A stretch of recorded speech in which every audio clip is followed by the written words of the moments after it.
1860, there is a rising tension in the South, in the whole country, but in the South especially, tension and fear over the issue of slavery, because they have these rebellions, and they're worried about containing this institution they rely upon to make money, especially with the new cotton crop being so valuable. And then the Northerners, some of them have become very anti-slavery. And so the South is going to react to all these tensions by a large increase in fearfulness. And fearfulness leads them to make some unwise decisions. And that's how we end up in the war, basically. So Nat Turner, 1831, has a rebellion in Virginia. We return again to Virginia. And Nat Turner escaped slavery. He was born in 1800, the week before Gabriel was hanged. And Nat Turner was born in Southampton County, Virginia.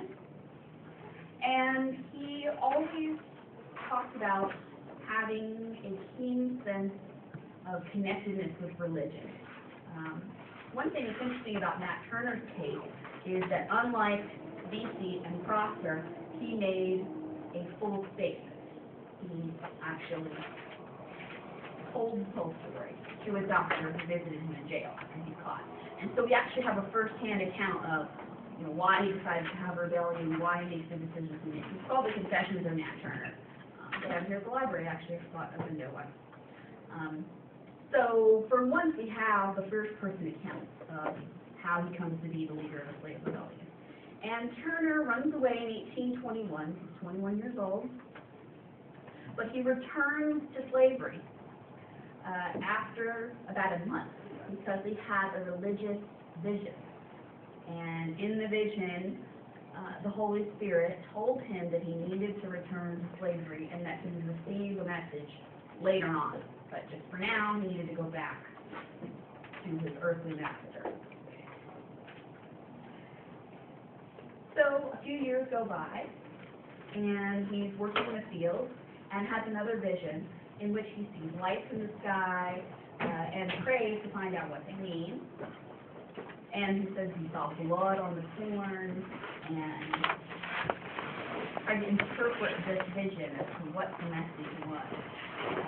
And so he saw hieroglyphic characters that the blood turned into different characters. And so he's working on this interpretation of what is the message that I'm supposed to be receiving.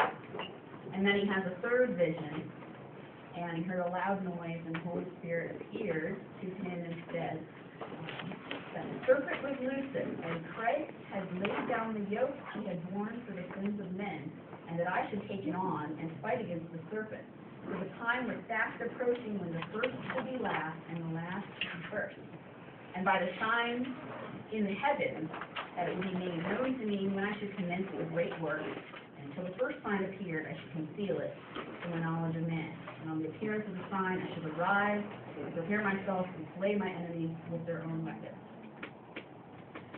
So it becomes clear in this final vision that he is to lead a slave rebellion, referring to Bible references there about the last becoming first, that the slaves would then take what should be theirs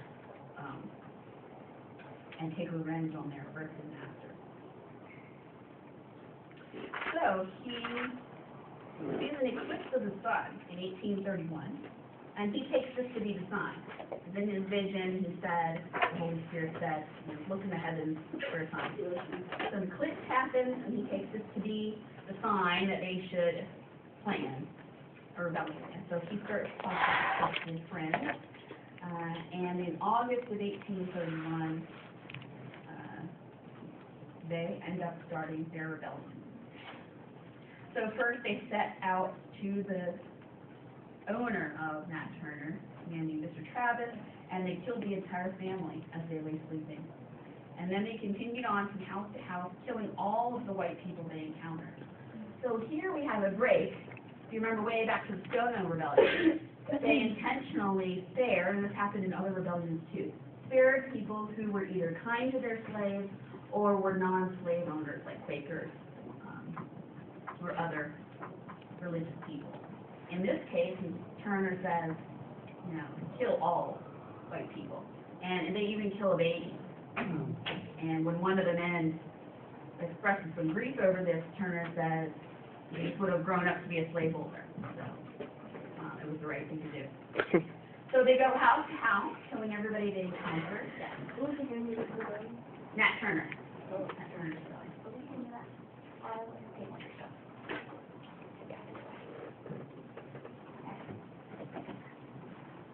Okay. So as they move house to house, they tell the slaves to either come with us and join the rebellion, or we're going to kill you too. Now, why would that be? So they wouldn't tell the other people? Right. Yeah. They need to keep moving, and they don't need to have the whole county aroused yet to what they're doing. One of the reasons they also kill everybody, no witnesses, right, to say who did it and where they were headed. So within about a week and a half, they decide to march towards the nearest town, and by then, word of the rebellion had gotten out to the whites. They ended up with about 40 men on horseback, or 40 people, I don't know if it's men or not. And what happens is it kind of breaks down the border because of the carnage they were witnessing, and also because of just this, violent way to get freedom. A lot of the men started ransacking houses and taking liquor and drinking along the way. And so they started not moving as quickly. And this is kind of one of the reasons they end up getting caught, is that they can't have the tight control that we have with the band. So the whole countryside is up in arms looking for them. And they are confronted by a militia. And this force, Turner's force, of course, is a professional military. They get disorganized, people run, some are shot there. And then the remaining groups were caught by state and federal troops. And Turner makes his escape and hides for a few weeks, but is captured by October and put in the county jail.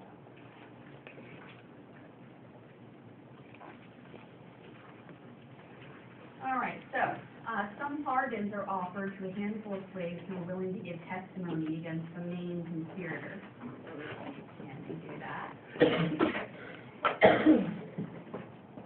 Now you would think, as much as I've talked about the fear that goes on during these rebellions, they would just kill everybody in order to make a point. But in fact, that was very expensive, because if you killed a slave, then you have to pay the worth of that slave to whoever the owner was. So if they had killed the owner, then it would be whoever the will that person would have belonged to. So the state, if they execute a slave, has to pay whoever would own that slave a lot of money. And young, strong men could be $500, $800, $1,000. So often they would try to sell away people, so they wouldn't be back into the same people who've been in a rebellion, wouldn't go back and live in the same neighborhood again. They would sell them away to other states and then take the money and pay the owners so they could replace those slaves. So they ended up executing 55 people. The few that offered evidence were given a pardon, and the others were sold away. So it wasn't just the 40 that were doing the fighting, but other people have supported it, known about it, that sort of thing.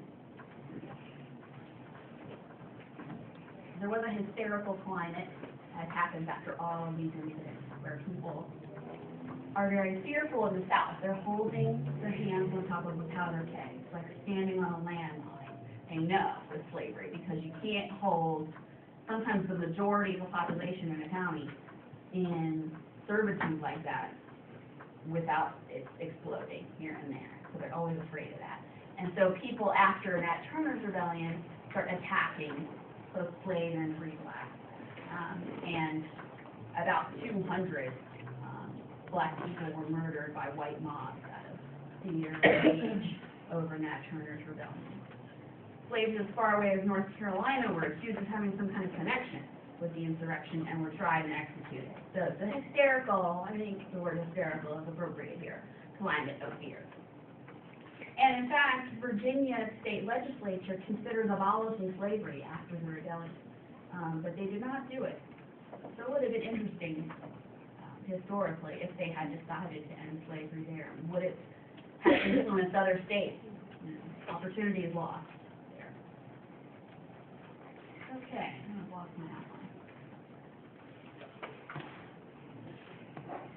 Okay, so our next bit of tension that's arising is over the Dred Scott case. Because if you remember out west, there has been a big conflict over whether states are going to be free or enslaved. And so from 1820, there had been the Missouri Compromise, where any state above a certain latitude came into the Union as free. Any state below a certain latitude came in as slave states, where you were allowed to hold slaves.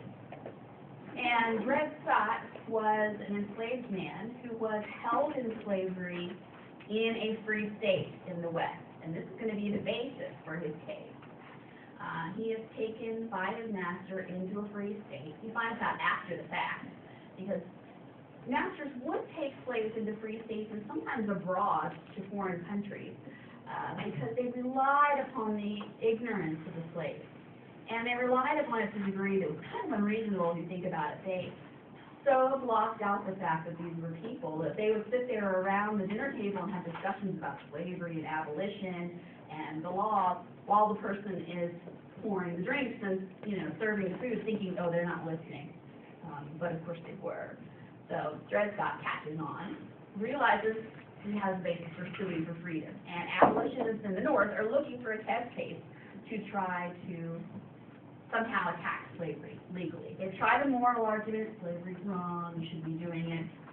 That isn't doing anything. So they try appealing to the court. So Dred Scott appeals to the court. He wins. Then, of course, that's appealed. And then the owners win. And then it's appealed again. And eventually works its way up to the Supreme Court, which is what the abolitionists want. They need the highest court in the land to at some level say, here is a limit on slavery. The executive branch has had its say on it, the legislative branch has had their say on it, and the abolitionists are hoping maybe the court can wedge their way into it. Did you say what state he was fighting to, or is that? I didn't. It doesn't matter. Okay. Out west. It's just a free state. Yeah. It was a little easier to do it out there because the borders weren't as defined. You could be in some rural area, you don't know where you are, you know, unless someone's telling you. To North Dakota, South Dakota, you know. Let's see. So it takes it all the way to the Supreme Court, and then the Supreme Court decides against Dred Scott. So Dred Scott remains in slavery, at least through the court decision. Eventually, friends of the case buy his freedom, and he's able to enjoy that for about 6 months before he died, I have to say. But it's important because the Supreme Court decision is considered in legal history the worst Supreme Court decision in the history of the Supreme Court in the United States. And it's not just bad because of the moral issue of slavery, but it's bad because it breaks the Missouri Compromise. And what happens is there is a Chief Justice at the time, who is what they would call an activist judge, who uses his position to put forth a very strong pro-slavery position. So Dred Scott's case is simply asking, if an enslaved person is taken into a free state, don't they have the right to sue? That's the simple question of the case. The Chief Justice, his name was Taney, T-A-N-E-Y, decides that he's going to examine not just that question, but the larger question of slavery in the territories, the Western territories. So first, it's considered a bad decision because Dred Scott is still held as a slave at the end of the case. And so legally, you know, really, if you look at it, the way the laws were at the time, he should have been set free. It's just Mr. Taney was very intent on not only preserving slavery, but letting it expand into the West. So Taney says, no, you cannot be free. He also says that not just slaves, but black people have no rights the white man is bound to respect. So right there, he's flashing off the idea of even free blacks being citizens of the United States. And the question of are they or are they not citizens isn't even answered until the 14th Amendment is passed in the 1870s. So they're in a legal limbo. Some people are property, some people they're not citizens because they don't have rights. But what are they? They can be free, but not citizens. So second reason, the decision is a mess.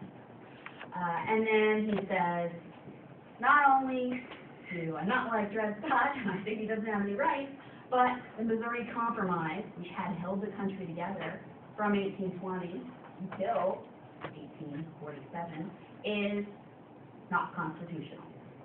So the one agreement that had kept things out of balance in the legislature, at least over slavery, he says, got to throw it out. It's not constitutional.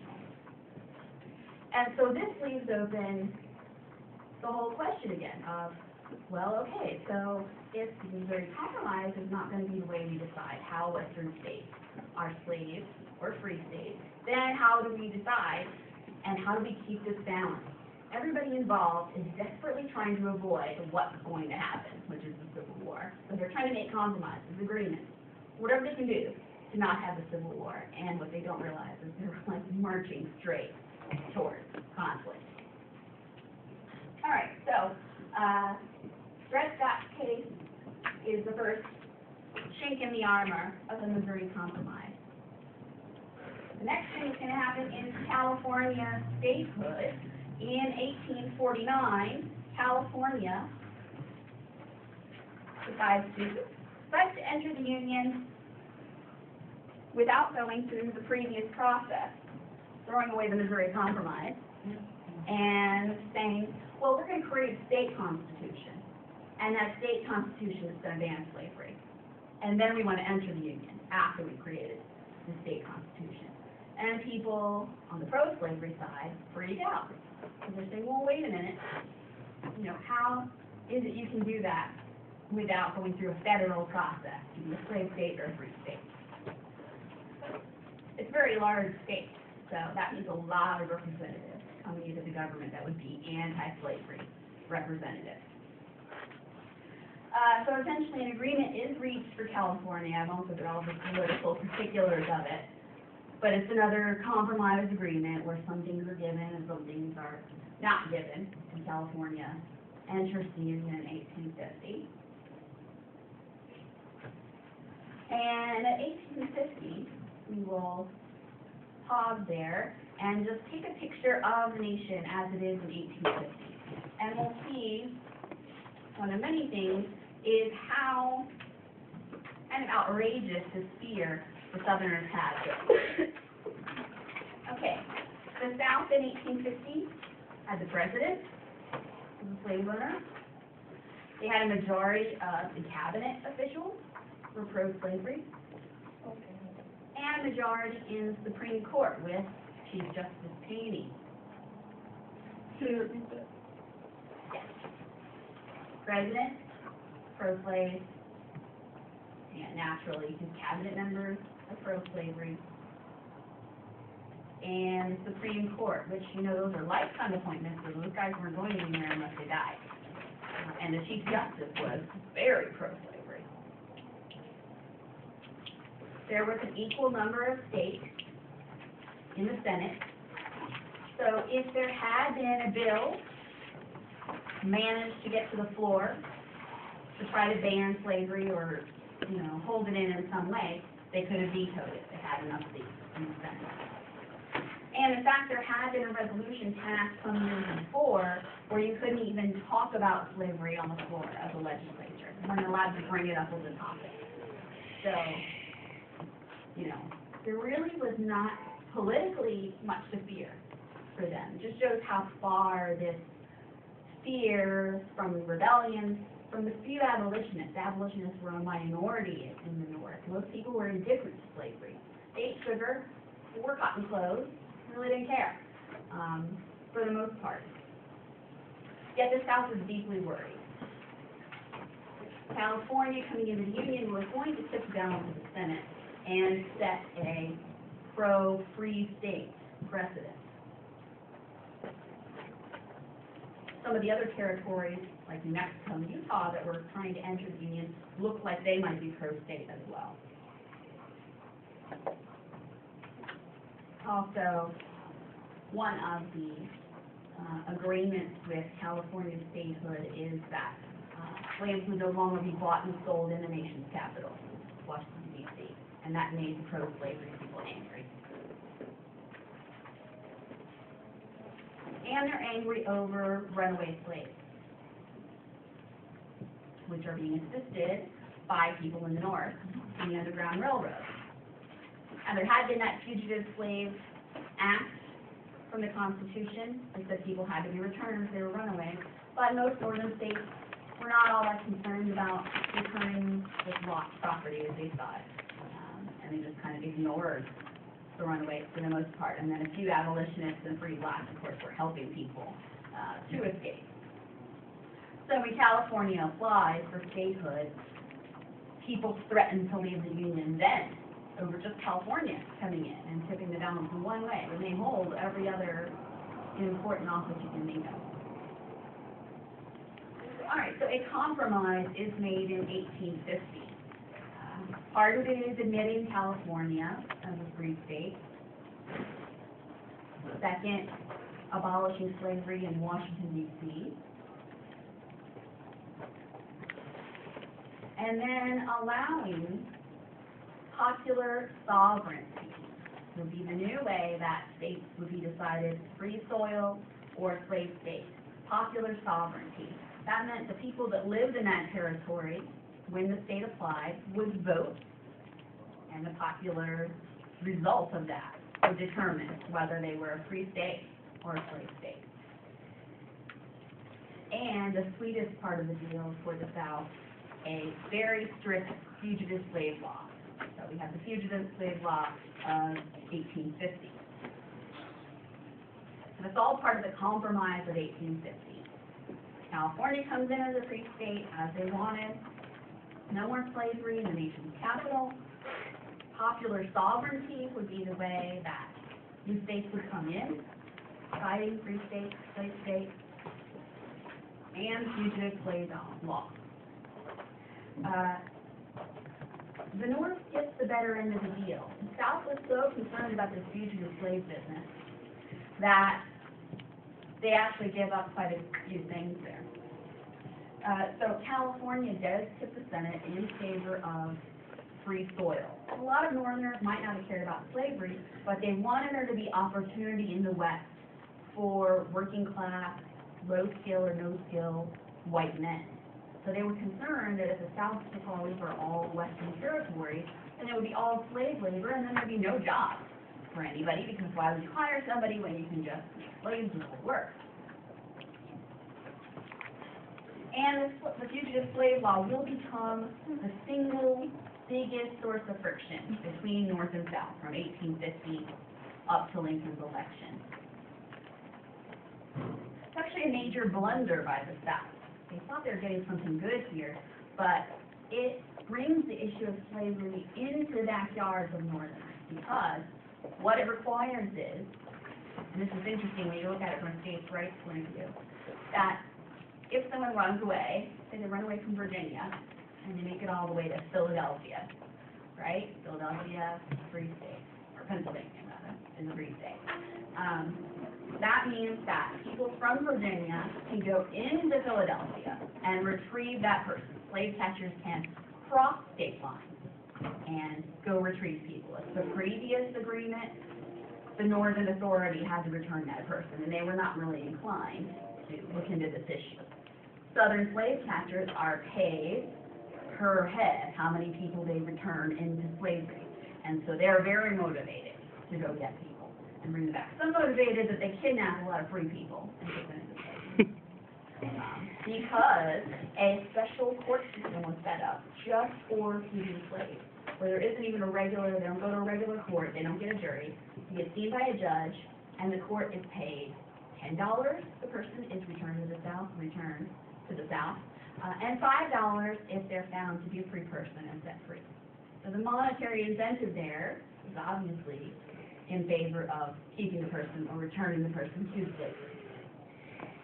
So the Southerners think this is great. Now we're going to stop this whole problem of abolitionists leading their slaves astray into freedom. But Northerners start to see people dragged off the street and never seen again. And they start to see the free blacks who live there move to Canada because they're afraid. Families get broken up and one person was a runaway and maybe not even told the family, and all of a sudden they have to flee, and the only place to go is further north to Canada. So this brings the issue of slavery into the Northerners' everyday lives, whereas they had been able to ignore it before. And it also kicks a lot of people off, because if you're in Pennsylvania, you don't necessarily want Virginia slave catchers running all over your state doing business, violating your state's rights. You want your state to be free. That's why you live there. And so the idea that slave catchers could go just drag people off the street was very offensive to people who were not even abolitionists. And slaves could not even testify on their own behalf. So it was a very lopsided special court that was set up there.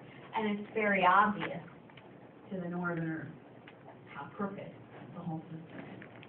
And abolitionists take this issue and use it to bring home that reality of everyday slavery to Northerners who are so removed from it. It's been generations since there's been slavery in these northern states, and most of them didn't tour all around the country, go to a plantation. So abolitionists start putting out lots of pamphlets, lots of books, newspapers, even like they'd have dishes that would have anti-slavery slogans on them, getting that propaganda out there that this was a horrible institution, it did bad things to people, it was immoral, and people with a conscience should definitely do something about it. Okay, so popular sovereignty is going to cause another blow-up with the Kansas-Nebraska Act. The Nebraska Territory is looking like it's going to come into the United States as a state. And it's proposed that the territories are usually bigger than states. Usually were cut down and divided. And so the Nebraska Territory was going to be cut into two and made into the states of Kansas and Nebraska. And the issue of slavery, whether or not they're going to be a free soil state or a slave state, is going to be decided by popular sovereignty. And then people that lived there were going to vote which way they wanted to go, and then that would be the way they would apply to join the Union. And people assumed that Kansas would become a slave state and Nebraska would become a free state, and that would keep the balance. So even though the Missouri Compromise was decided to be unconstitutional, or informally the line was still expected, that's how things would be divided, and there would be some kind of equal to remain balance in the legislature. So what the Southerners start doing is populating the territory with people from the South, hoping to sway the vote towards making slave states. And then Northerners, in response, start populating it. Get that brother-in-law, we'll take this $20, go settle out west, because we need to make sure it's free soil. Or, take the $20, go out there and go settle it. We need to make sure that slavery is protected. Either way, and so pro-slavery and anti-slavery forces populate the states to sort of sway the election. And what happens is that the election is held, and long story short, you end up with two rival governments in Kansas because people do not accept the results. So you end up with a slavery government and a free soil government in Kansas, and they duke it out over who's going to actually run Kansas, and it actually comes to bloodshed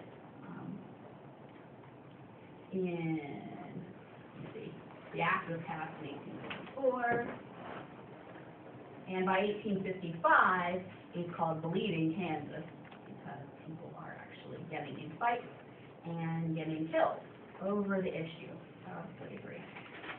What had happened was the election was rigged in favor of pro-slavery, and that's discovered, but of course the pro-slavery people say, there was no fraud, they're just making that up because they don't like the results.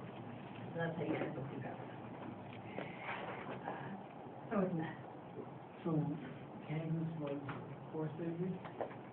Well, that's how the election came out, but it was rigged to go in that direction. There was a lot of voter fraud, dead people voting, the usual voter fraud. Somebody shows up and says they're so-and-so, but so-and-so died 5 years ago, you know, or ballot boxes were stuffed with ballots. It was pretty open voter fraud, so those anti-slavery forces don't accept it, and so you end up with these rival governments, and that's not solved. Not solved for a few years. And ironically, there's actually only 2 African American people living in Kansas. So this, you know, what's going to happen, free state or slave, was really about the bigger picture. It wasn't really about who was on the ground. There were no slaves in Kansas yet. So it just shows how up in arms people would get over this issue, and how they're building this tension towards breaking apart the country in the Civil War. So one man who was there during the Bleeding Kansas days was a man named John Brown, and he was a fiery abolitionist from the North. He had a really extreme look. I should hold up an image of him.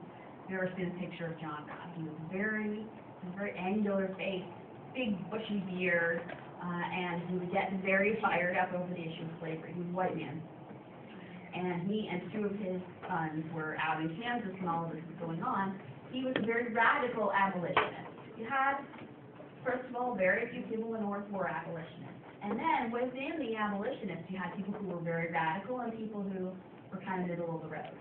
And John Brown was very radical. And he came to believe after Kansas that the only way to end slavery was going to be violent conflict. So his idea was that he would go into Virginia, into Harper's Ferry, where there was a federal arsenal of guns and other military things, and they would seize all the supplies there, and then all the slaves would flock to them and have a mass rebellion and overthrow their oppressors. And so he goes into Virginia with this whole plan. Thing is, he doesn't know anybody in Virginia. He doesn't have any contact with the enslaved community. He just assumes he's going to go in there, have the guns, and people are just going to rise up. And it's really never, historically, it's never good to assume people are going to rise up against their oppressors. They might be angry at being oppressed, they might want to rise up. That doesn't mean they're going to rise up and join you. And that's what happens to John Brown. He gets in, successfully seizes the guns at Harper's Ferry, and nobody comes. Nobody comes, and he gets surrounded by federal troops led by Robert E. Lee, the Serbia, and they blow away everybody that was with him. He's wounded and eventually executed by the state. Now, his rebellion was not successful, but it has 2 effects. One, he becomes a martyr to the abolitionist cause. Before that, the abolitionists were like, whoa, he's way too out there.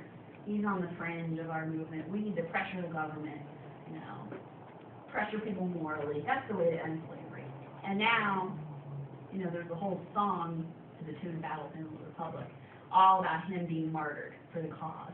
And people talked about the great old man dying to make the country free, and all this stuff. Very much, you know, getting assassinated or killed and martyred like that will do a lot for your reputation. You don't get to stay around to enjoy it, but it makes you out to be a hero. That's what happens to him. The second effect is that people in the South are terrified because now you've had a slave rebellion attempted by a white person. And so now they look at any abolitionist as a possible John Brown. Anybody who isn't totally pro-slavery in their mind is possibly going to lead the slaves in a violent rebellion against their slave masters, which is, of course, ridiculous. John Brown was a very singular, different kind of guy. Most people are not willing to go that far. Not only does he die in the rebellion, but both of his sons that come with him die. He had like 12 kids, but 2 of them were there, and they both are killed in election rebellion. So he was very committed to the cause. Most people, well, things we believe in, doesn't mean they'll necessarily die for it. In the South's mind, everybody's a potential John Brown who doesn't totally support slavery. And they even compare Lincoln, when he was elected, to being some kind of John Brown campaigner, which of course he was not. Can we have one more minute, or 1 second? I think it's gonna take something real quick, because I can't get it. Actually, this is a good place to stop, because then we'll go into some session when we come back. So, 10 minutes,